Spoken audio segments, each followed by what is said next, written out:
السلام علیکم پیارے بچوں، میں ہوں آپ کی پیاری شزا۔ اگر آپ نے میرے چینل کو ابھی تک سبسکرائب نہیں کیا تو پلیز پہلے چینل کو سبسکرائب کر لیں۔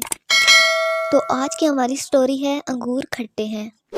ایک دفعہ کا ذکر ہے کہ ایک بھوکی لومڑی ادھر ادھر گھوم رہی تھی اور اپنے کھانے کے لیے کچھ تلاش کر رہی تھی۔ بھوک کی وجہ سے وہ اپنے آپ کو کمزور اور کافی تھکا ہوا محسوس کر رہی تھی۔ خوش قسمتی سے لومڑی کو ایک باغ نظر آیا۔ وہ جب اس باغ میں گئی تو اس نے انگور کی بیل دیکھی جس میں انگور کے گچھے تھے۔ یہ انگور دیکھنے میں کافی شاندار اور مزے کے نظر آ رہے تھے۔ لومڑی نے تڑپتی آنکھوں سے انگور کے گچھے کو دیکھا اور ان کو حاصل کرنے کی پوری کوشش میں لگ گئی، لیکن لومڑی کے لیے ان کو حاصل کرنا اتنا آسان بھی نہ تھا کیونکہ انگور کافی اونچائی پر تھے۔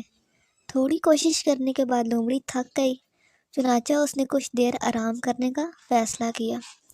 آرام کرنے کے بعد لومڑی نے اپنے آپ کو کافی تازہ دم محسوس کیا اور پھر سے انگور کے گچھے کو حاصل کرنے کی کوشش میں لگ گئی۔ لومڑی نے انگور لینے کے لیے اپنی طاقت کے مطابق کافی اونچی چھلانگ لگائی، لیکن وہ ان تک پہنچنے میں ناکام ہو گئی۔ اس نے پھر کچھ دیر آرام کیا اور ایک اور جرأت مندانہ کوشش کی، لیکن بیچاری لومڑی اس بار بھی ناکام رہی۔ آخرکار لومڑی کافی تھک گئی اور اس نے دوبارہ کوشش نہیں کی۔ کچھ حاصل کیے بغیر لومڑی اس باغ سے واپس چلی گئی اور اپنی ناکامی کو قبول کرنے کے بجائے اس نے یہ سوچا انگور صرف دیکھنے میں مزے کے اور رسیلے تھے، لیکن حقیقت میں یہ انگور کافی کھٹے ہیں۔